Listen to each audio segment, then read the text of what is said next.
Hello friends, स्वागत है आपका स्टडी राइज यूट्यूब चैनल पर।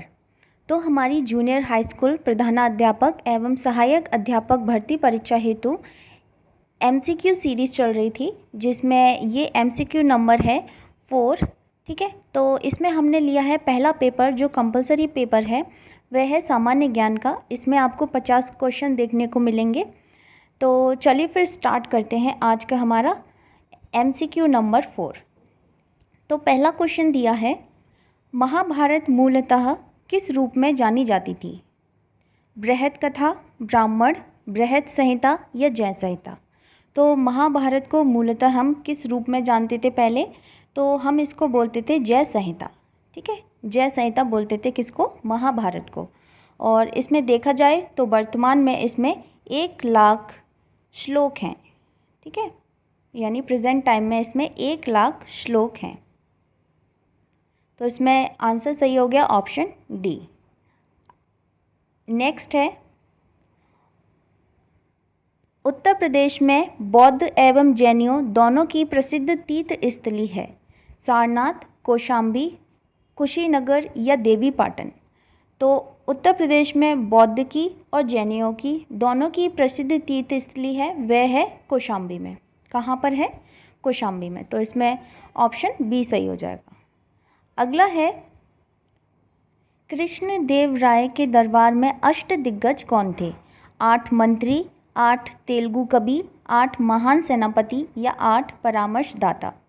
तो इसमें सही आंसर है वह है 8 तेलुगु कवि। क्या है? 8 तेलुगु कवि। ठीक है, और कृष्ण देव राय के शासनकाल को तेलुगु साहित्य का स्वर्णकाल भी कहा जाता है। किसका? तेलुगु साहित्य का स्वर्णकाल भी कहा जाता है। तेलुगु साहित्य का स्वर्णकाल भी कहा जाता है। तो इसमें सही आंसर हो जाएगा ऑप्शन बी। उनके दरबार में अष्टदिग्गज यानी कि 8 तेलुगु कवि थे। नेक्स्ट है, निम्न में से किसने निकास के सिद्धांत का प्रतिपादन किया था? दादा भाई नौरोजी, गोपाल कृष्ण गोखले, लोकमान्य तिलक या मदन मोहन मालवीय? तो निकास के सिद्धांत का प्रतिपादन किया था, वह किसने किया था? दादा भाई नौरोजी ने। ठीक है, दादा भाई नौरोजी ने। और इनकी बुक्स भी हैं, जैसे इंग्लैंड डेब्ट to India, poverty and un British rule in India. इनकी महत्वपूर्ण पुस्तक है जो परीक्षा में पूछी जाती है। ठीक है, poverty and un British rule in India. और इसके अलावा the wants and means of India और on the commerce of India. ठीक, ये सभी पुस्तकें हैं किसकी? दादा भाई नौरोजी की। तो इसमें सही आंसर हो जाएगा ऑप्शन ए। अगला है, कूका आंदोलन की नींव पड़ी थी बंगाल में, बिहार में, पंजाब में या महाराष्ट्र में? तो कूका आंदोलन की नींव पड़ी थी या शुरुआत जो हुआ था वह कहाँ से हुआ था? पंजाब से हुआ था। ठीक है, कूका आंदोलन की नींव पड़ी थी पंजाब में। और कब? 1840 में। कब? 1840 में। ठीक है, और ये किसके द्वारा शुरुआत की गई? तो वे थे भगत जवाहर मल द्वारा की गई। ठीक है, भगत जवाहर मल, भगत जवाहर मल के द्वारा इसकी शुरुआत की गई। किसकी? कूका आंदोलन की। इसमें सही आंसर हो जाएगा ऑप्शन सी। अगला है, किसने कहा था, दरो दीवार पे हसरत की नज़र करते हैं, खुश रहो अहले वतन हम तो सफ़र करते हैं? ऑप्शंस हैं अशफाकुल्ला खान, बहादुर शाह ज़फ़र ने, राम प्रसाद बिस्मिल ने या वाजिद अली शाह ने? तो ये कहा था, किसने कहा था? वाजिद अली शाह ने। ठीक है, वाजिद अली शाह ने। तो इसमें ऑप्शन डी आंसर सही हो जाएगा। अगला है, 1915-16 में 2 होम रूल लीग आरंभ की गई थी, किसके नेतृत्व में प्रारंभ हुई? तिलक एवं एनी बेसेंट के, तिलक एवं अरविंद घोष के, तिलक एवं लाला लाजपत राय के या तिलक एवं बिपिन चंद्र पाल के? तो इसका सही आंसर हो जाएगा तिलक एवं एनी बेसेंट के। ठीक है, तिलक एवं एनी बेसेंट के। तो अप्रैल 1916 में तिलक ने एवं सितंबर 1916 को एनी बेसेंट ने अपनी अपनी होम रूल लीग की स्थापना की थी। ठीक है, दोनों ने अपनी अलग अलग की। बेसेंट ने की थी, उनकी थी कॉमनवील और न्यू इंडिया। जो एनी बेसेंट थी उनकी दो थी, कॉमनवील और न्यू इंडिया। और जो तिलक थे उन्होंने मराठा और केसरी के माध्यम से अपनी अपनी लीग का प्रचार किया। ठीक है, जो तिलक थे उनकी कौन सी थी, मराठा और केसरी के माध्यम से अपनी अपनी दोनों लीग का प्रचार किया। तो इसमें सही आंसर हो जाएगा ऑप्शन ए। नेक्स्ट है, भारत के प्रथम एवं अंतिम भारतीय गवर्नर जनरल थे R M. Gopala, doctor S. Radhakrishnan, C. Rajagopalachari या रामानुज आचार्य। तो ये थे सी. राजगोपालाचारी। कौन थे, सी. राजगोपालाचारी। ठीक है, इसमें आंसर ऑप्शन सी सही हो जाएगा। अगला है, भारतीय संविधान की उद्देशिका में संशोधन किया गया था 17वें संशोधन द्वारा, 24वें संशोधन द्वारा, 42वें संशोधन द्वारा या 44वें संशोधन द्वारा। तो ये किया गया था 42वें संशोधन द्वारा।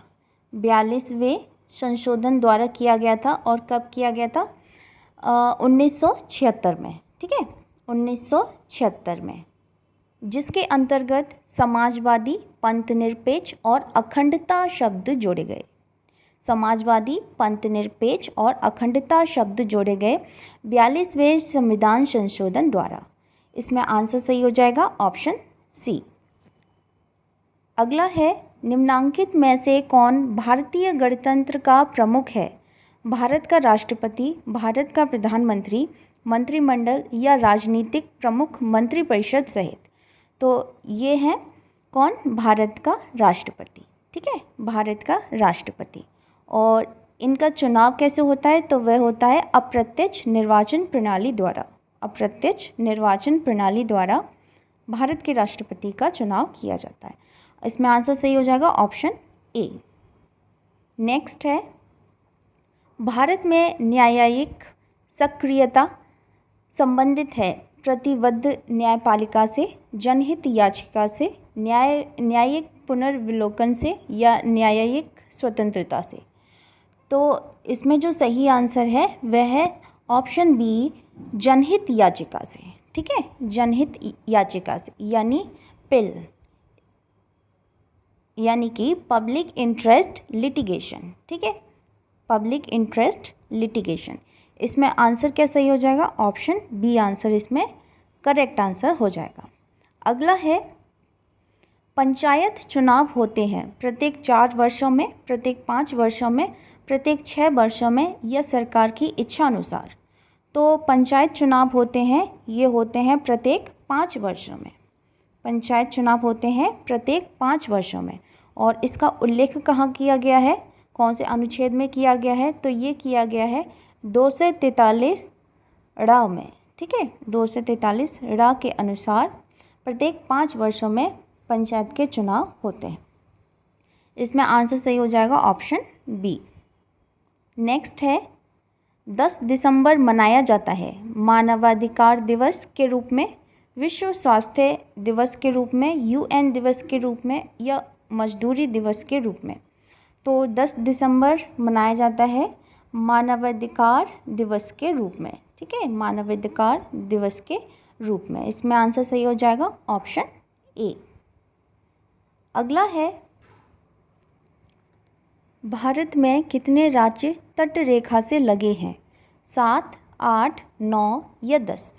तो भारत में तट रेखा से लगने वाले टोटल जो राज्य हैं वह हैं 9 राज्य हैं। ठीक है, 9 राज्य भारत के तट रेखा से लगे हुए हैं। कौन कौन से हैं? गोवा, गुजरात, तमिलनाडु, उड़ीसा, आंध्र प्रदेश, पश्चिम बंगाल, महाराष्ट्र, कर्नाटक और केरल। ठीक है, ये 9 राज्य हैं जो तट रेखा से लगे हुए हैं भारत के। तो इसमें आंसर सही हो जाएगा ऑप्शन सी। नेक्स्ट है, निम्नलिखित में से कौन सी नदी पश्चिम की ओर बहती है? पश्चिम की ओर बहती है गंगा, नर्मदा, गोदावरी या यमुना। तो पश्चिम की ओर बहने वाली नदी है वह है कौन सी है? वह है नर्मदा। ठीक है, नर्मदा पश्चिम की ओर बहने वाली नदी है। तो इसके अलावा और भी हैं, पहली नर्मदा और ताप्ती और माही। ये क्या है? पश्चिम की ओर बहने वाली नदी है, पश्चिम की ओर बहने वाली नदी है। ठीक है, और इसमें गंगा दिया है, तो ये भारत की सबसे लंबी नदी है। और नेक्स्ट है गोदावरी, तो ये प्रायद्वीपीय भारत की सबसे लंबी नदी है। ठीक है, इसमें आंसर कौन सा सही हो जाएगा? Option B. नेक्स्ट है लेटेराइट मिट्टी मिलती है उत्तर प्रदेश में, हिमाचल प्रदेश में, पंजाब में या महाराष्ट्र में। तो ये मिलती है महाराष्ट्र में। ठीक है, महाराष्ट्र में मिलती है कौन सी? लेटेराइट मिट्टी। इसमें ऑप्शन डी। नेक्स्ट है भारत में सर्वप्रथम खनिज तेल का कुआं खोदा गया, डिगबोई में, माकूम में, नरकटिया में या लकवा में। तो सर्वप्रथम खनिज तेल का कुआं जो खोदा गया वह खोदा गया माकूम में, माकूम में। और माकूम है कहाँ? तो ये है असम में। कहाँ? असम में। ठीक है, इसमें आंसर सही हो जाएगा ऑप्शन बी। केंद्रीय शुष्क भूमि खेती अनुसंधान संस्थान स्थित है झांसी में, हैदराबाद, जोधपुर या जबलपुर। तो केंद्रीय शुष्क भूमि खेती अनुसंधान संस्थान ये स्थित है कहाँ? हैदराबाद में। ठीक है, हैदराबाद में स्थित है। कहाँ स्थित है? हैदराबाद में। तो इसको हम बोलते हैं, क्या बोलते हैं? Central research institute for dry land agriculture. ठीक है, और इसकी स्थापना हुई वो कब हुई? 1985 में। इसकी स्थापना हुई वह हुई 1985 में की गई थी। तो इसका आंसर सही हो जाएगा ऑप्शन बी। अगला है आकाश नीला दिखाई पड़ता है क्योंकि नीले प्रकाश का प्रकीर्णन सबसे अधिक होता है, लाल प्रकाश का प्रकीर्णन सबसे अधिक होता है, नीले प्रकाश का वातावरण में अवशोषण सबसे कम होता है या लाल प्रकाश का वातावरण में अवशोषण सर्वाधिक होता है। तो इसमें जो आंसर सही हो जाएगा वह हो जाएगा ऑप्शन ए, नीले प्रकाश का प्रकीर्णन सबसे अधिक होता है, इसलिए हमें आकाश नीला दिखाई देता है। नेक्स्ट है सभी जैव यौगिक का अनिवार्य मूल तत्व है नाइट्रोजन, ऑक्सीजन, कार्बन या गंधक। तो ये है कार्बन। क्या है? कार्बन। ठीक है, ऑप्शन सी। किसके अवशोषण में विटामिन सी मदद करता है? लोह के, कैल्शियम के, आयोडीन के या सोडियम के। तो ये करता है लोह के। किसके करता है विटामिन सी? लोह के। ठीक है, इसमें ऑप्शन ए सही हो जाएगा। अगला है करनाल बंट रोग है जौ फसल का, गेहूं फसल का, बाजरा फसल का या ज्वार फसल का। तो करनाल बंट रोग है ये किसका है? ये है गेहूं फसल का। किसका है? गेहूं फसल का।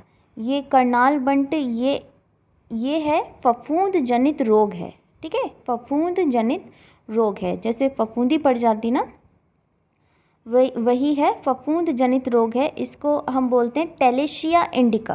क्या बोलते हैं? टेलेशिया इंडिका। ठीक है, और इसे गेहूं का कुष्ठ रोग के नाम से भी जाना जाता है। ठीक है, तो इसमें आंसर सही हो जाएगा ऑप्शन बी। अगला है सूर्य से उत्पन्न ऊर्जा का स्रोत है नाभिकीय विखंडन, नाभिकीय संलयन, प्रकाश विद्युत प्रभाव या सेरेनकोव प्रभाव। तो सूर्य से उत्पन्न ऊर्जा का स्रोत है वह है नाभिकीय संलयन। क्या है? नाभिकीय संलयन। इसमें ऑप्शन बी आंसर करेक्ट है। निम्नलिखित में से कौन एक हरित गृह गैस नहीं है? ऑक्सीजन, कार्बन डाइऑक्साइड, क्लोरोफ्लोरोकार्बन या मीथेन। तो इसमें हरित गृह गैस कौन सी नहीं है? तो वह नहीं है ऑक्सीजन नहीं है। कौन सी नहीं है? ऑक्सीजन नहीं है। इसके अलावा कौन कौन सी हरित गृह गैस हैं? कार्बन डाइऑक्साइड है, क्लोरोफ्लोरोकार्बन है, मीथेन है, जल वाष्प है और नाइट्रस ऑक्साइड है। ठीक है, तो इसमें सही आंसर हो जाएगा ऑप्शन ए। नेक्स्ट क्वेश्चन है नई शिक्षा नीति 2020 के तहत स्कूली शिक्षा संबंधी प्रावधानों में जिस नए शैक्षणिक संरचना का प्रस्ताव किया गया है वह है, तो इसमें से कौन सा है, तो वह है 5+3+3+4। क्या है, 5+3+3+4। इसमें आंसर कौन सा सही हो जाएगा, ऑप्शन डी। कुल भौगोलिक क्षेत्रफल के संदर्भ में वनों का उच्चतम प्रतिशत मिलता है अरुणाचल प्रदेश में, नागालैंड में, त्रिपुरा में या मिजोरम में, तो ये मिलता है मिजोरम में। ठीक है, कुल भौगोलिक क्षेत्रफल के संदर्भ में वनों का उच्चतम प्रतिशत कहाँ मिलता है, ये मिलता है मिजोरम में, ऑप्शन डी आंसर। नेक्स्ट है, वातावरण में सर्वाधिक प्रतिशत है, ऑक्सीजन का है, कार्बन डाइऑक्साइड का है, नाइट्रोजन का है या हाइड्रोजन का है।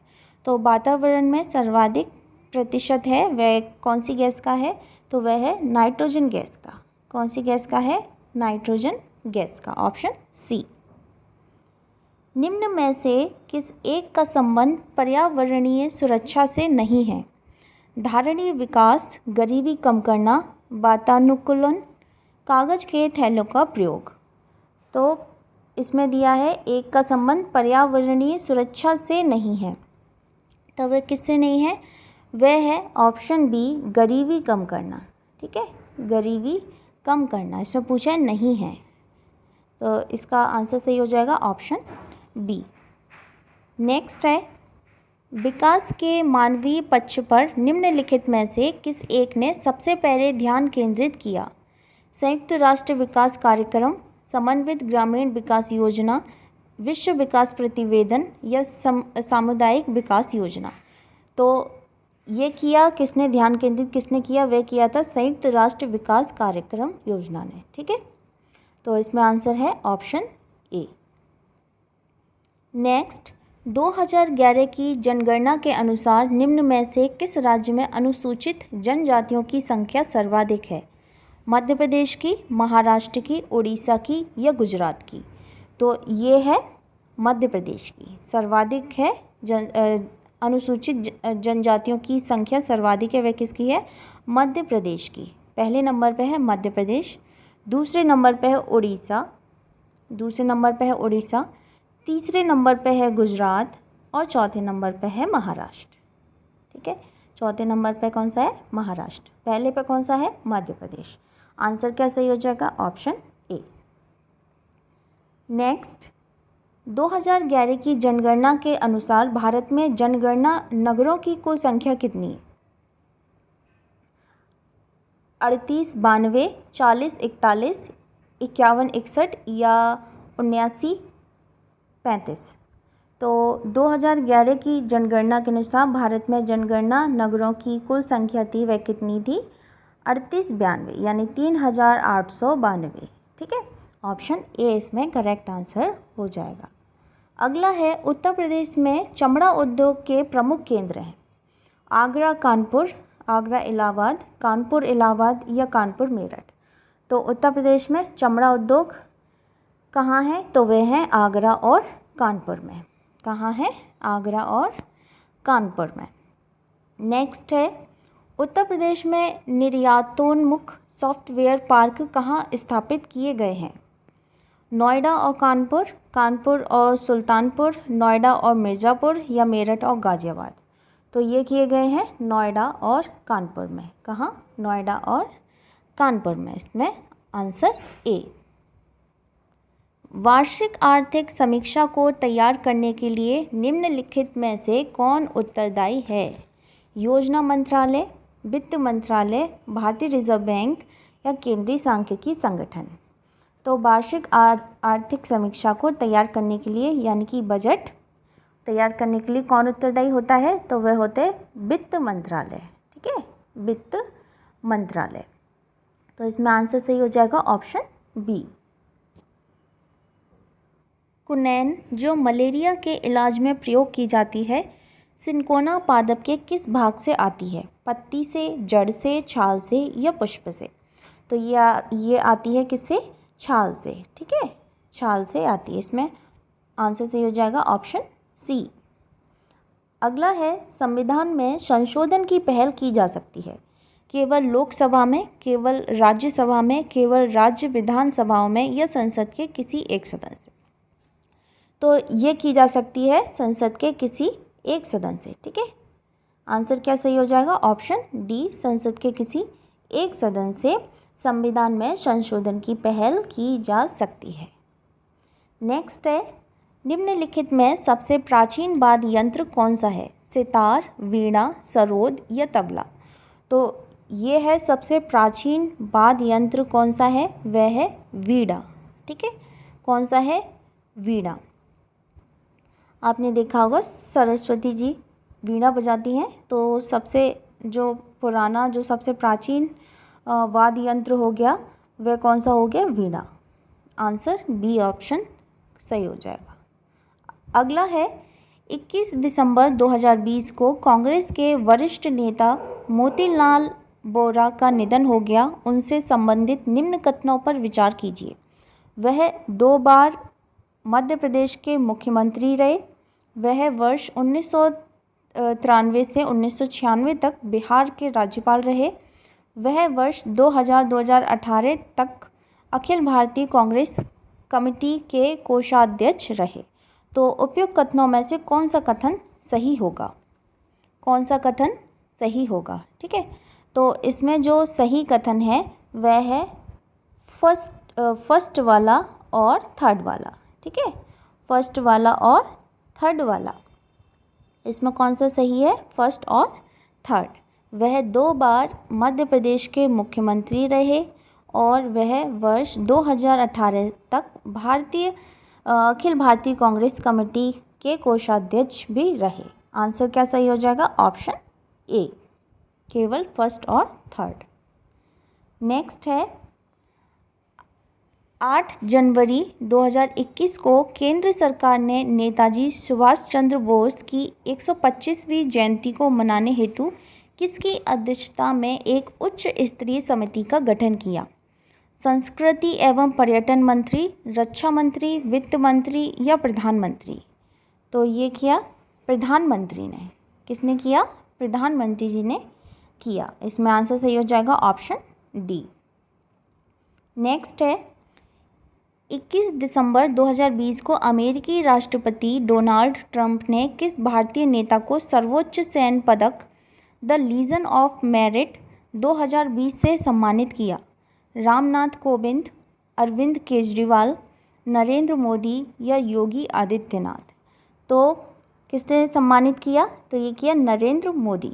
ठीक है, आंसर सही हो जाएगा ऑप्शन सी। राष्ट्रीय गणित दिवस कब मनाया जाता है? 18 दिसंबर, 22 दिसंबर, 23 दिसंबर या 20 दिसंबर? तो राष्ट्रीय गणित दिवस मनाया जाता है, वह मनाया जाता है 22 दिसंबर को। कब मनाया जाता है? 22 दिसंबर को। नेक्स्ट क्वेश्चन है, 1 से 3 फरवरी 2021 के मध्य ASEAN India hackathon video conferencing के माध्यम से आयोजित किया गया। शिक्षा मंत्रालय, विदेश मंत्रालय, कौशल विकास एवं उद्यमिता मंत्रालय या विज्ञान एवं प्रौद्योगिकी मंत्रालय? तो ये इसमें आंसर कौन सा सही हो जाएगा? ऑप्शन ए, शिक्षा मंत्रालय द्वारा। ठीक है, शिक्षा मंत्रालय द्वारा।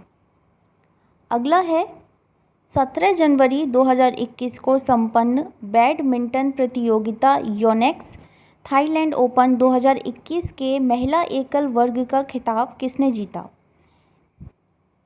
कैरोलिना मारिन, ताई जुंग इंग, मिशेल ली या सुंग जी हुइन? तो इसमें जो आंसर सही हो जाएगा वह हो जाएगा कैरोलिना मारिन। ठीक है, कैरोलिना मारिन। नेक्स्ट है, दिए गए विकल्पों में से संबंधित शब्द को चुनिए। कॉफ़ी, कैफीन, तंबाकू, क्वेश्चन मार्क। तो इसमें टैनिन हो जाएगा, नोवाकेन होगा या एलेक्सिन होगा या निकोटिन होगा? तो कॉफ़ी में पाया जाता है कैफीन, कॉफ़ी में होता है कैफीन, और तंबाकू में होता है निकोटिन। ठीक है, तंबाकू में होता है निकोटिन। इसमें आंसर क्या सही हो जाएगा? Option D. नेक्स्ट है, यदि चैंटेड को किसी कोड में इतना लिखा जाता है तो मे को उसी कोड में क्या लिखा जाएगा? ठीक, ये हमसे पूछा है। तो इसमें जो सीरीज़ चलेगी वह चलेगी -3 की, ठीक है। सबसे पहले हम फर्स्ट वाला देखेंगे तो इसमें C से Z हो रहा है, C से Z हो रहा है यानी घट रहा है, तो -3 करेंगे। जो इसमें सीरीज़ पूरे में रहेगी वो कितनी रहेगी, -3 करते जाएंगे सब में। H में -3 करेंगे, कितना हो रहा है, E हो रहा है, ठीक है, कितना, -3। तो ऐसे ही में जब हम -3 करेंगे तो इसका आंसर जो निकलेगा वह निकलेगा ऑप्शन बी JXV, ठीक है। आप करके देखना, हो जाएगा आराम से। कितना करना है, -3 करना है, यानी -3 हमें घटाना है। तो इसमें आंसर कौन सा सही हो जाएगा, JXB। नेक्स्ट है, दिए गए विकल्पों में से विषम शब्द या विषम शब्द युग्मों को चुनिए, जनवरी, जुलाई, अगस्त या नवंबर। तो इसमें हमें देखना है कि विषम कौन सा है। तो देखिए, जनवरी, जुलाई और अगस्त, इसमें महीने में 31 दिन होते हैं। जनवरी में, जुलाई में और अगस्त में महीने के कितने, 31 दिन होते हैं, जबकि नवंबर में ये होते हैं 30 दिन का नवंबर होता है, ठीक है। महीने में कितने, 30 दिन होते हैं। तो इसमें जो विषम युग्म हो गया, विषम शब्द हो गया, वह कौन सा हो गया, ऑप्शन डी, नवंबर, ठीक है। और बाकी सारे क्या हैं, 31 के दिनों के महीने। तो इसमें आंसर कौन सा सही हो गया, ऑप्शन डी। नेक्स्ट है, फिर से कोडिंग है। इसमें मोबाइल को ये कहा गया है के रूप में लिखा जाता है, तो ट्यूमर को क्या कहा जाएगा। तो इसमें जो सीरीज़ चलेगी वह चलेगी प्लस, सबसे पहले M से Z हो रहा है तो +13 करना, ठीक है। उसके बाद O से A हो रहा है तो +12, ठीक है। ये सब में घटता जा रहा है। B से M हो रहा है तो ये हो रहा है +11। I से S हो रहा है तो ये हो रहा है +10। तो हमारी सीरीज़ क्या चल रही है, +13, +12, +11, +10, +9, +8, ऐसे करके ये इसमें पूरी सीरीज़ है।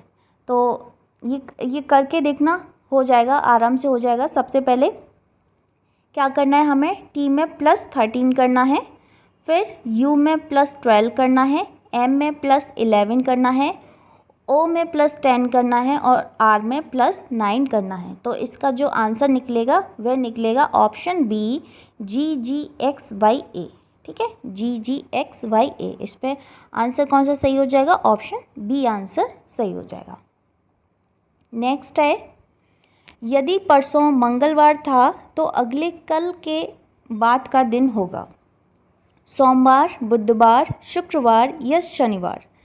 तो यदि परसों मंगलवार था, परसों क्या था, मंगलवार था, परसों मंगलवार था, ठीक है। तो मंगलवार के बाद क्या होगा, बुधवार होगा और फिर बृहस्पतिवार। तो यानी आज का दिन है बृहस्पतिवार है, ठीक है। आज का दिन कौन सा है, बृहस्पतिवार है। तो इसमें पूछा है तो अगले कल के बाद का दिन होगा, यानी हमसे परसों का पूछा है। तो जब बृहस्पतिवार के नेक्स्ट डे क्या आएगा, शुक्रवार आएगा और उसके अगले दिन क्या आ जाएगा, शनिवार आ जाएगा, ठीक है। तो हमसे पूछा परसों के दिन, तो जब आज बृहस्पतिवार है तो परसों क्या होगा, शनिवार हो जाएगा। तो इसमें आंसर क्या सही हो जाएगा, ऑप्शन डी, शनिवार, ठीक है, शनिवार। नेक्स्ट है, कथन। अधिकतर लड़के क्रिकेट खेलकर खुश होते हैं, अधिकतर लड़कियां गुड़ियों से खेलना पसंद करती हैं। निष्कर्ष निकलता है कि लड़कियां लड़कों से अधिक बुद्धिमान होती हैं। तो इसमें ऑप्शन दिए हैं, निष्कर्ष गलत है, निष्कर्ष सही और गलत है, निष्कर्ष असंगत है या निष्कर्ष सही है, ठीक है। तो हम कथन में देखते हैं, अधिकतर लड़के क्रिकेट खेलकर खुश होते हैं, ठीक है। लड़कियां गुड़ियों से खेलना पसंद करती हैं, ठीक है। कथन हमसे दे दिया, क्रिकेट खेलकर खुश होते हैं लड़के और लड़कियां गुड़ियों से खेलना पसंद करती हैं। तो इसमें निष्कर्ष दिया है, क्या दिया है, लड़कियां लड़कों से अधिक बुद्धिमान होती हैं। तो हम जब निष्कर्ष देख रहे हैं तो इससे जब कथन को देखो तो इसका कोई मेल नहीं खा रहा, ठीक है। उसमें वह खेलने की बात कर रहा है और इसमें क्या बात कर रहा है कि लड़कियां लड़कों से अधिक बुद्धिमान होती हैं। तो हम इस निष्कर्ष को क्या बोलेंगे, ये असंगत है, हाँ ठीक है, यानी इम्प्रॉपर है, असंगत है। तो इसका इससे कोई मेल नहीं खा रहा है। उसमें वो खेलने की बात कर रहा है, उसमें क्या बोल रहा है कि लड़कियां लड़कों से अधिक बुद्धिमान होती हैं। तो हम इसका आंसर क्या सही करेंगे, निष्कर्ष असंगत है। क्या है, निष्कर्ष असंगत है, ऑप्शन सी। नेक्स्ट है, भारत का सबसे बड़ा हॉकी स्टेडियम कहाँ बनाया जा रहा है? पटियाला में, नई दिल्ली में, भुवनेश्वर में या राउरकेला में? तो ये बनाया जा रहा है राउरकेला में। कहाँ बनाया जा रहा है? राउरकेला में। तो इसका आंसर सही हो जाएगा ऑप्शन डी। ठीक है, तो ये थे आज के 50 क्वेश्चन सामान्य ज्ञान के, जो पेपर फर्स्ट होता है, कंपलसरी होता है। तो ये आज हमने 50 क्वेश्चन कंप्लीट कर लिए। फिर मिलते हैं फिर नेक्स्ट वीडियो में बहुत जल्द। तो जिसने अभी तक चैनल सब्सक्राइब नहीं किया है वो जल्दी से सब्सक्राइब कर लें और बेल आइकन को भी प्रेस कर दें। ठीक है, और इस वीडियो को अपने दोस्तों के साथ ज़रूर शेयर करना। मिलते हैं फिर बहुत जल्द नेक्स्ट वीडियो में, तब तक के लिए थैंक यू सो मच।